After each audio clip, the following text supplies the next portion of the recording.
إن الحمد لله نحمده ونصلي على رسوله الكريم أما بعد فأعوذ بالله السميع العليم من الشيطان الرجيم بسم الله الرحمن الرحيم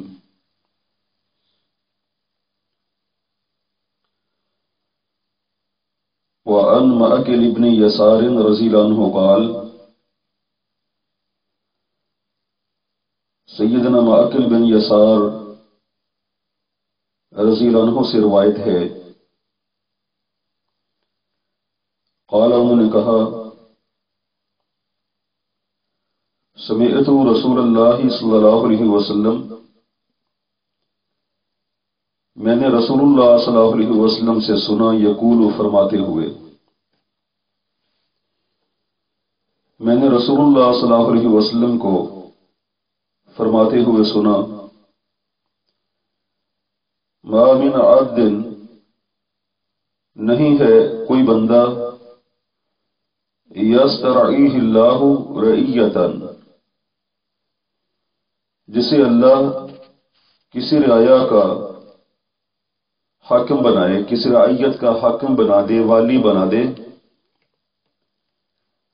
یموت، اور وہ مر جائے، اسے موت آ جائے، یوم یموت، جس دن وہ مرے، وہو غاش لرعیتہ، اور وہ اپنی رعایا کو، اپنی رعیت کو دھوکہ دینے والا ہو، الا حرم اللہ علیہ الجنہ، مگر اللہ نے اس پر جنت کو حرام کر دیا ہے۔ متفق علیہ، بخاری مسلم کا اس پر اتفاق ہے۔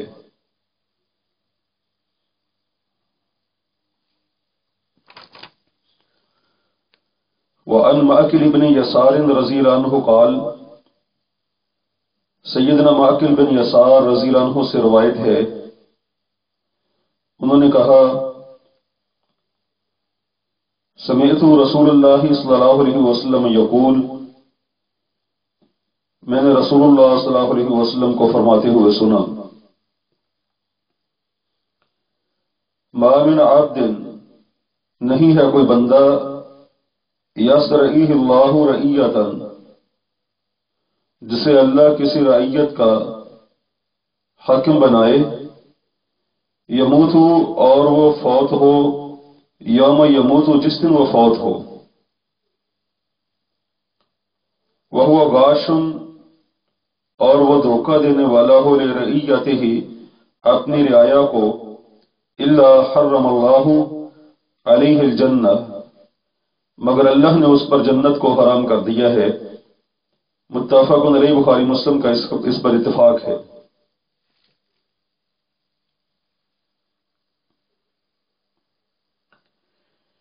یسترعی ہے، صیغہ ہے یسترعی، استرعا یسترعی، باب استفعال، اس کا معنی ہے حاکم بننا، سردار بننا،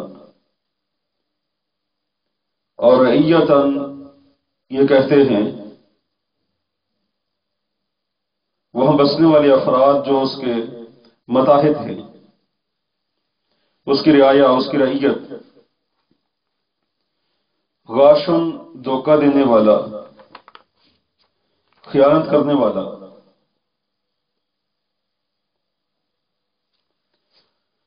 تو اس حدیث مبارک میں ان حکمرانوں کے لیے بڑی سخت وعید ہے جو اپنی رعایا کی بہتری کے لیے پوری کوشش نہیں کرتے، ان کی خیر خواہی نہیں کرتے۔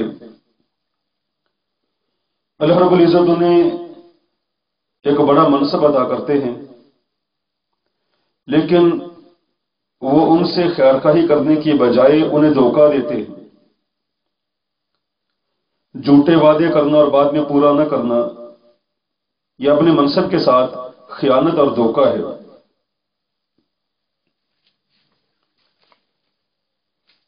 تو عوام الناس کے ساتھ جھوٹے وعدے کر کے اور بعد میں ان کو بھول جانا، یہی تو خیانت ہے۔ اور پھر عوام پر بلا وجہ ٹیکسوں کا بوجھ انصاف تک پہنچنے کے لیے انہیں ایسے ایسے مراحل سے گزرنا کہ بالآخر وہ چاہیں کہ ہم انصاف نہیں چاہتے.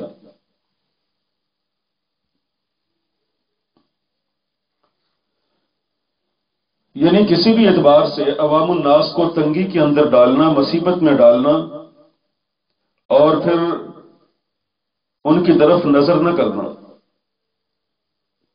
یہ اپنے حقوق میں کوتاہی کے ساتھ ساتھ عوام کے ساتھ دھوکہ ہے اور اپنے منصب کے ساتھ خیانت بھی ہے. اور لوگوں کو تنگی میں ڈالنے کی بہت ساری مثالیں ہمارے سامنے ہیں، جس کی ایک زندہ مثال وی آئی پی کلچر ہے کہ اگر حکمران کسی علاقہ میں جاتا ہے وزٹ کے لیے، دورہ کے لیے، سارے راستوں کو بند کر دیا جائے اور لوگ انتہائی تنگی میں اپنے کام کاج پر جانے کے لیے، اپنے مسائل کے حل کے لیے، روزگار کی تلاش کے لیے جو اپنی گاڑیوں پر جاتے ہیں، روڈ بند ہونے کی وجہ سے وہ دائیں بائیں تاریک گلیوں کے اندر راستہ ڈھونڈتے پھریں. ایمبولینسز جو ہیں وہ ٹریفک میں پھنس جائیں، وہاں بچے دم توڑ جائیں. یہ عوام کے ساتھ جو ہے تنگی اور مصیبت نہیں ہے تو اور کیا ہے؟ اس کو آپ اور کیا نام دے سکتے ہیں؟ اس سے اوپر سے لے کر نیچے تک کے تمام عہدے مراد ہیں. اللہ رب العزت کسی بھی اعتبار سے کسی کو منصب اور عہدہ عطا کرے، پریزیڈنٹ سے لے کر پرائم منسٹر اور نیچے تک، یہاں تک کہ ایک کالج کا پرنسپل، ایک مدرسہ کا استاذ، ایک اپنی کلاس کا نگرانی کرنے والا استاذ یا ٹیچر، یا ایک مل کا مالک، ایک فرم کا مینیجر، سبھی افراد اپنے اپنے معاملے میں نگہبان ہیں. جیسا کہ حدیث مبارک میں آتا ہے کلکم راع وکلکم مسئول عن رعیتہ، تم میں سے ہر بندہ ہے نگہبان ہے اور ہر ایک سے اس کی رعیت کے بارے میں پوچھا جائے گا، اس کی رعایا کے بارے میں پوچھا جائے گا. ہر بندہ مسئول ہے. یہاں تک کہ گھر کے معاملے میں بھی شوہر گھر کے امور کے اندر نگران ہے. تو آپ علیہ الصلوۃ والسلام نے ارشاد فرمایا کہ جو بندہ بھی کسی منصب کا والی بنا، اللہ رب العزت نے اس منصب پر اسے متمکن کر دیا، فائز کر دیا، اور اسے موت اس حال میں آتی ہے کہ وہ عوام کو دھوکہ دینے والا ہے، تو ایسے بندے پر اللہ رب العزت نے جنت کو حرام کر دیا ہے.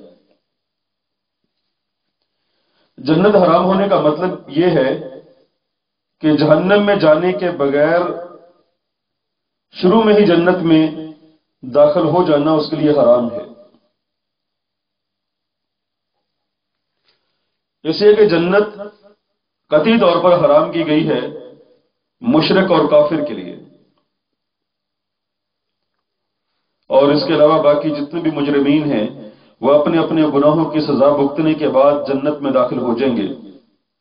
لیکن یہاں قابل غور بات یہ ہے کہ بعض بندے کہتے ہیں کہ ہم چند دن جو ہے جہنم میں رہیں گے، ہیں تو موحد نہ، مشرک نہیں ہیں، پھر ہم جنت میں چلے جائیں گے. اور بھائی جہنم میں کتنی دیر رہیں گے اس کا کوئی اندازہ ہے؟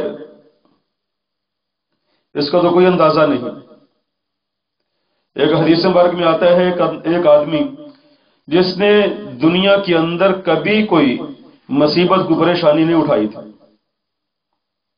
انتہائی آرام اور آسائش کی زندگی گزار کے فوت ہوا، اللہ رب العزت حکم ارشاد فرمائیں گے اس بندے کو جہنم کا صرف ایک غوطہ دیا جائے. اور جب اس کو یہ غوطہ دیا جائے گا، پوچھا جائے گا کیا تو نے دنیا کے اندر کبھی کوئی آرام، کوئی آسائش والی چیز دیکھی؟ وہ کہے گا اے رب تیری عزت و جلال کی قسم، میں نے آج تک کبھی کوئی آسانی والا معاملہ دیکھا ہی نہیں۔ جہنم تک کا ایک غوطہ ہی وہ سب کچھ آرام آسائش بلا دینے کے لیے کافی ہے، اور جس کو عرصہ دراز تک جہنم میں رہنا پڑے۔ آئیے اگلی حدیث پڑھتے ہیں۔ وعن عائشہ رضی اللہ تعالی عنہا قالت، اور سیدہ عائشہ رضی اللہ عنہا سے روایت ہے، انہوں نے کہا قال رسول اللہ صلی اللہ علیہ وسلم، اور رسول اللہ صلی اللہ علیہ وسلم نے ارشاد فرمایا اللہم من ولی من امر امتی شیئا، اے اللہ جو بندہ بھی میری امت میں سے کسی چیز کا والی بنے، اے اللہ جو شخص میری امت کے کام میں سے کسی چیز کا ذمہ دار بنا، فشق علیہم، پھر اس نے ان پر مشقت ڈالی، فشقق علیہ، تو بھی اس پر مشقت ڈال۔ اخرجہ مسلم، اسے مسلم نے نقل کیا ہے۔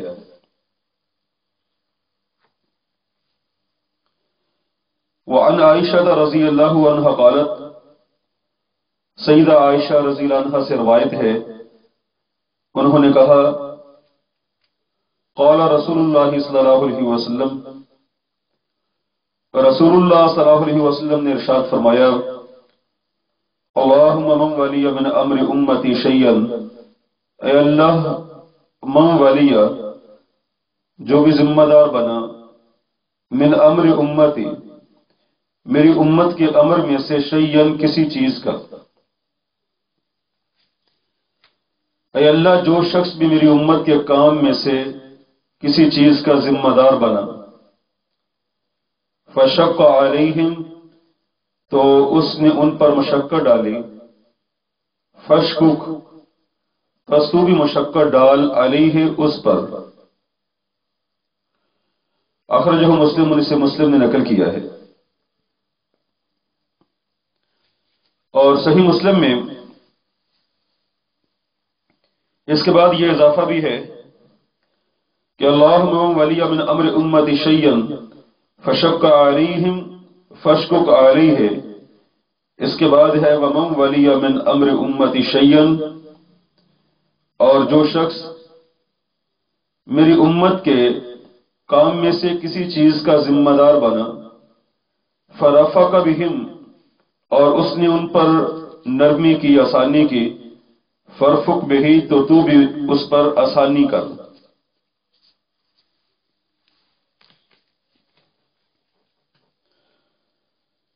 عزیز بھائیوں، کچھ حدیثیں ایسی ہوتی ہیں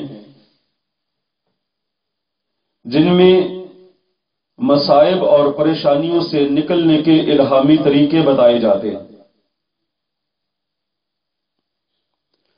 جیسا کہ پیچھے ایک لمبی حدیث پڑھی تھی من نفس عن مسلم کربۃ من کرب الدنیا نفس اللہ عنہ کربۃ من کرب یوم القیامہ، جو بندہ کسی مسلمان سے دنیا کی تنگیوں میں سے ایک تنگی دور کرتا ہے، اللہ رب العزت قیامت والے دن کی سختیوں میں سے ایک سختی اس سے ہٹا دیں گے۔ یعنی اس میں بدلہ کیا ہے؟ قیامت کی مصیبت سے اس کو نکال دیا جائے گا۔ اور اسی حدیث میں ہے وَمَنْ يَسَّرَ عَلَى مُؤْسِرٍ يَسَّرَهُ اللَّهُ فِي الدُّنْيَا وَالْآخِرَةِ، جس نے کسی تنگ دست پر آسانی کی، اللہ رب العزت اس کے لیے آسانی پیدا فرمائیں گے، دنیا کے اندر بھی اور آخرت کے اندر بھی۔ یعنی آپ دیکھیں کہ تنگی سے نکلنے اور آسانی کی طرف جانے کی خواہش تو ہر بندے کے ساتھ ہے، تو اگر وہ چاہتا ہے کہ ایسا ہی ہو، اس کو تنگی سے نکال دیا جائے اور اس پر کشادگی کر دی جائے، آسانی فراہم کر دی جائے، تو اس کو کون سا طریقہ اختیار کرنا ہوگا؟ اسے بھی تنگ دستوں کو تنگ دستی سے نکالنا ہوگا، ان کے لیے آسانی پیدا کرنا ہوگی۔ اور پھر اس حدیث میں یہ بھی تھا وَمَنْ سَتَرَ مُسْلِمًا سَتَرَهُ اللَّهُ فِي الدُّنْيَا وَالْآخِرَةِ، جو بندہ چاہتا ہے کہ اس کے اپنے ایبوں پر پردہ پڑا رہے، اس کے لیے نسخہ کہ جس نے کسی مسلمان کی پردہ پوشی کی، اللہ رب العزت دنیا اور آخرت میں اس کے ایبوں پر پردہ ڈال دیں گے۔ اور یہاں بھی اللہ رب العزت کی جانب سے نرمی والا معاملہ، یعنی مشقت سے نکل کے اگر کوئی بندہ نرمی والی جانب جانا چاہتا ہے تو اس کے لیے یہاں ایک طریقہ بیان کیا ہے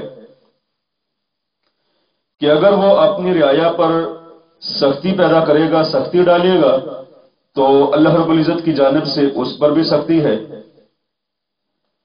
اور اگر وہ اپنی رعایا کے لیے نرمی پیدا کرے گا تو اس کے لیے بھی نرمی ہے۔ اور یہاں ایک اور بھی اہم ترین نقطہ بیان کرنا چاہتا ہوں، نبی صلی اللہ علیہ وسلم کی کچھ دعائیں ایسی ہیں کہ جو صحابہ اکرام کو دنیا میں ہی مل گئی۔ سیدنا ابو ہریرہ رضی اللہ عنہ آئے، یا رسول اللہ صلی اللہ علیہ وسلم میری والدہ کے لیے ہدایت کی دعا فرما دیں۔ آپ علیہ السلام نے دعا فرمائی، ان کی والدہ مسلمان ہو گئی۔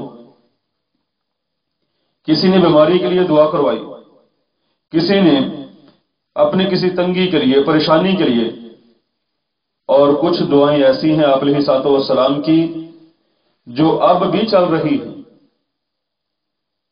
یعنی اب بھی اگر کوئی بندہ نبی صلی اللہ علیہ وسلم کی دعاؤں کو حاصل کرنا چاہتا ہے تو کر سکتا ہے۔ وہ کیا؟ وہ مخصوص دعائیں ہیں، انشاءاللہ کسی موقع پر میں تفصیل سے ذکر کروں گا۔ انہی دعاؤں میں سے ایک دعا اس حدیث کے اندر بھی ہے، ایک دعا بھی ہے اور دوسرے لفظوں میں ایک بددعا بھی ہے۔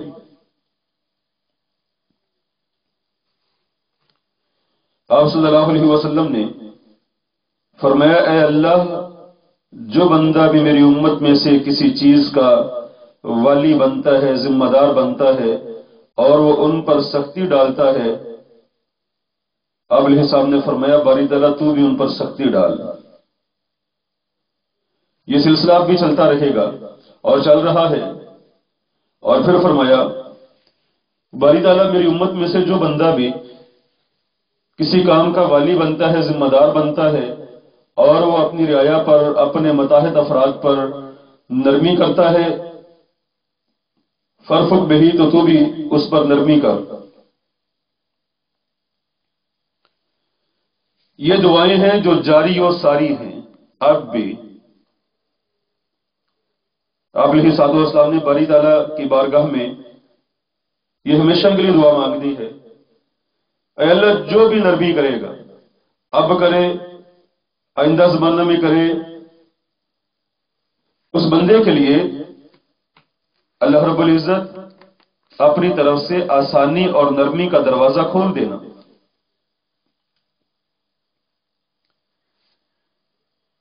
اور پھر یہاں بھی اوپر سے لے کر نیچے تک کے تمام مناسب مراد ہیں۔ جیسے قابل ہی ساتھوں سامنے یہاں کلمہ استعمال فرمایا ہے من کا، جو بھی والی بن، اور یہ من موصولہ ہے اور یہ عموم کے لیے بھی آتا ہے، اس میں سارے افراد آ جاتے ہیں، بڑے عہدے سے لے کر نیچے والی عہدہ تک۔ پھر آپ علیہ السلام نے من امر امتی شیئن کہہ کر تمام قسم کے مناسب اس میں داخل کر دیے کہ میری امت میں سے کسی بھی چیز کا، کسی بھی امر کا، کسی بھی کام کا وہ ذمہ دار بنا۔ اب اندازہ کیجئے بالخصوص ملازم پیشہ افراد اس کلاس کے لیے آتے ہیں۔ اب دیکھیں، ہر ملازم آدمی جو ایک منصب پر ہے اس کے نیچے چند متحد افراد ہیں۔ جیسا کہ ابھی بات ہو رہی تھی، اگر وہ اپنی فرم کا مینیجر ہے تو زیادہ افراد اس کے نیچے ہیں، اور اگر وہ اسے ذرا کمتر ہے تو پھر بھی کچھ نہ کچھ افراد اس کے متحد آتے ہیں۔ ایک کالج کا پرنسپل، ایک مدرسہ کا پرنسپل، شعبہ حفظ کا استاذ، درس نظامی کا استاذ، خواتین کو پڑھانے والی ٹیچر، بچوں کو تعلیم دینے والا استاذ، اور اسی طرح دنیاوی کام کاج سکھانے والے لوگ، یہ جتنے بھی افراد ہیں، ان سے لے کر بڑے مناسب تک دیکھ لیجئے، جو بندہ بھی اپنے متحد افراد کے لیے نرمی پیدا کرتا ہے، آسانی پیدا کرتا ہے، اللہ رب العزت بھی اس پر نرمی پیدا فرمائیں گے، آسانی پیدا کریں گے۔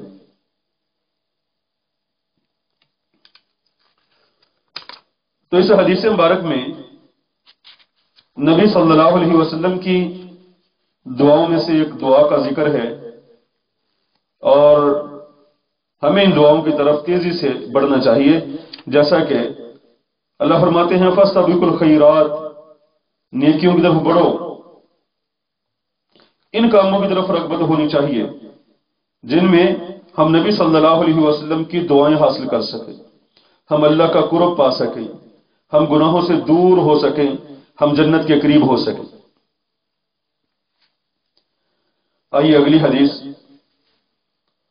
وعن ابی ہریرہ رضی اللہ عنہ قال، سیدنا ابو ہریرہ رضی اللہ عنہ سے روایت ہے، انہوں نے کہا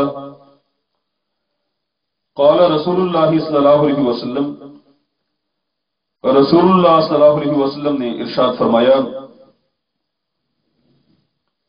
اذا قاتل احدکم، جب تم میں سے کوئی قتال کرے، جب تم میں سے کوئی لڑائی کرے، فَلْيَجْتَنِبِ الْوَجْهَ، تو چاہیے کہ وہ چہرے سے اجتناب کرے۔ متفق علیہ، بخاری مسلم کا اس پر اتفاق ہے۔ وعن ابی ہریرہ رضی اللہ عنہ قال، سیدنا ابو ہریرہ رضی اللہ عنہ سے روایت ہے، انہوں نے کہا قال رسول اللہ صلی اللہ علیہ وسلم، رسول اللہ صلی اللہ علیہ وسلم نے ارشاد فرمایا اذا قاتل احدکم، جب تم میں سے کوئی لڑ پڑے، جب تم میں سے کوئی لڑائی کرے، فَلْيَجْتَنِبِ الْوَجْهَ، تو چاہیے کہ وہ چہرے سے اجتناب کرے، یعنی چہرے پر مارنے سے اجتناب کرے، چہرے پر مارنے سے بچے۔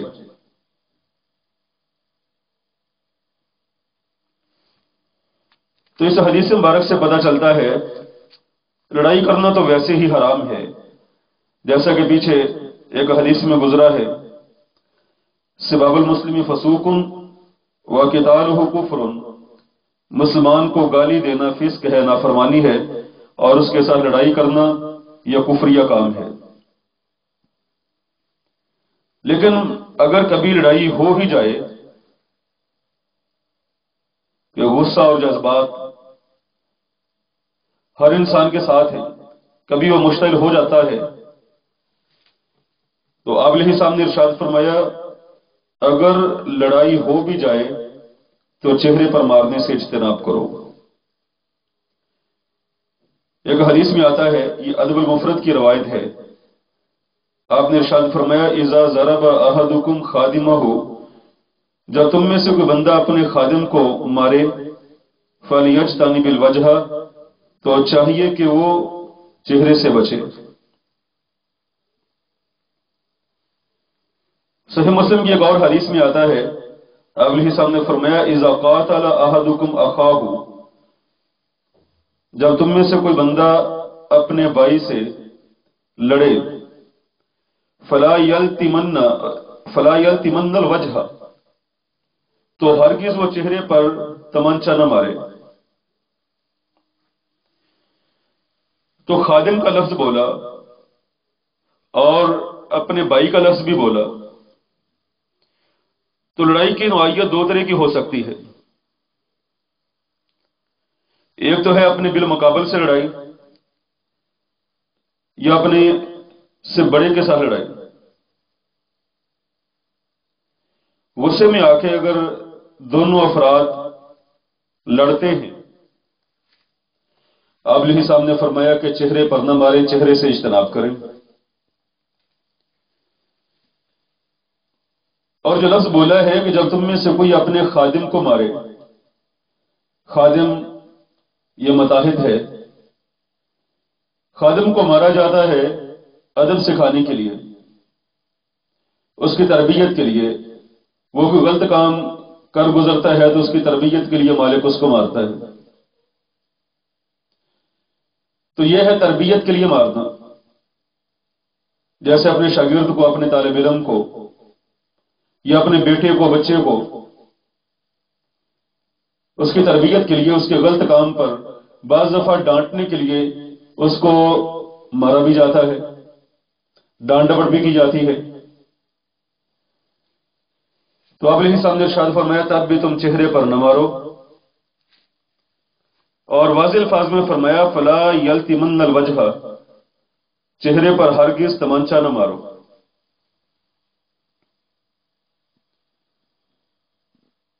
تو بالمقابل لڑائی ہو جائے یا چھوٹوں کو ادب سکھانے کے لیے، ان کی تربیت کے لیے ان کو مارا جائے، ہر دو صورتوں میں چہرے پر مارنے سے اجتناب کرنا ہے۔ اس کی کیا حکمتیں ہیں؟ علماء کرام نے بہت ساری حکمتیں ذکر کی ہیں، ابھی چند آپ کے سامنے بیان کروں گا بھی۔ لیکن کیا اتنا ہی کافی نہیں ہے کہ مصور کھینچ وہ نقشہ جس میں عجب صفائی ہو، ادھر فرمان محمد ہو اور ادھر گردن جھکائی ہو؟ جب نبی صلی اللہ علیہ وسلم نے منع فرما دیا تو بس سر تسلیم خم ہے، یہی ایمان ہے۔ آپ علیہ السلام نے کام کے کرنے کا حکم دے دیا، اگرچہ طبیعت پر گراں بھی ہے لیکن سر تسلیم خم ہے، اسی کا نام ایمان ہے اور اسلام ہے۔ صحیح مسلم کی ایک حدیث میں آتا ہے، اس کے الفاظ یہ ہیں اذا قاتل احدکم اخاہ، جب تم میں سے کوئی اپنے بھائی سے لڑتا ہے، فلیجتنب الوجہ، تو چاہیے کہ وہ چہرے سے بچے۔ فإن اللہ خلق آدم علی صورتہ، اس سے کہ اللہ رب العزت نے آدم علیہ السلام کو اپنی صورت پر پیدا فرمایا ہے۔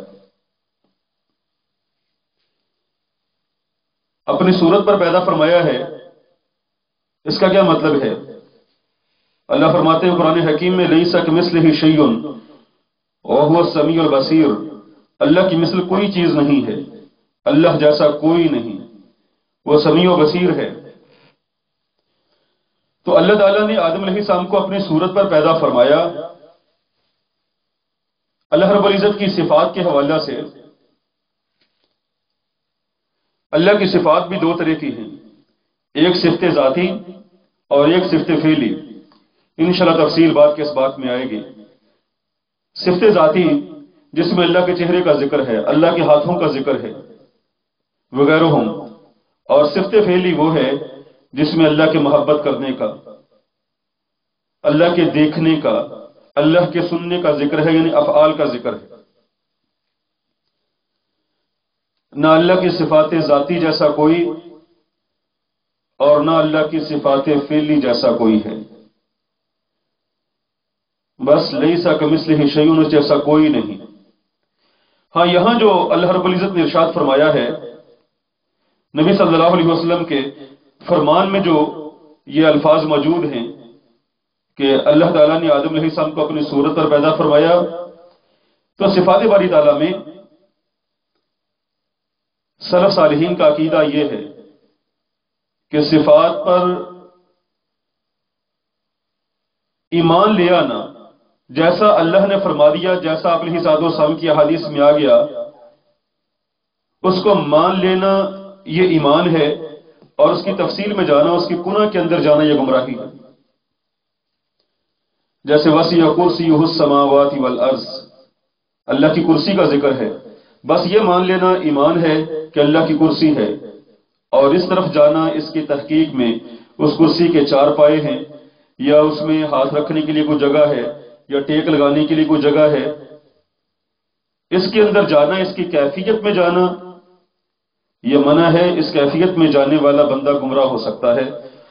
ہمارے لیے اتنا کافی ہے کہ آپ علیہ السلام نے ارشاد فرمایا چہرے کا تم نے احترام کرنا ہے۔ اللہ رب العزت نے چہرے کو اپنی صورت پر پیدا فرمایا، تو اس اعتبار سے پورے جسم انسانی میں چہرہ ہی ہوتا ہے جو ایک آدمی کی پہچان ہے، اور چہرہ ہی انسانی حسن و جمال کا مظہر ہے۔ تو چہرے پر مارنے سے اجتناب کرنا، رک جانا، یہ ایک مسلمان کی ذمہ داری ہے۔ پہلے تو لڑنے سے بچنا ہے، اور بالفرض اگر ایسا ہو ہی جاتا ہے تو چہرے پر مارنے سے اجتناب کرنا ہے۔ وقت زیادہ ہو گیا تو انشاءاللہ تفصیل پھر کبھی صحیح۔ سبحان ربک رب العزت عما یصفون وسلام علی المرسلین والحمد للہ رب العالمین۔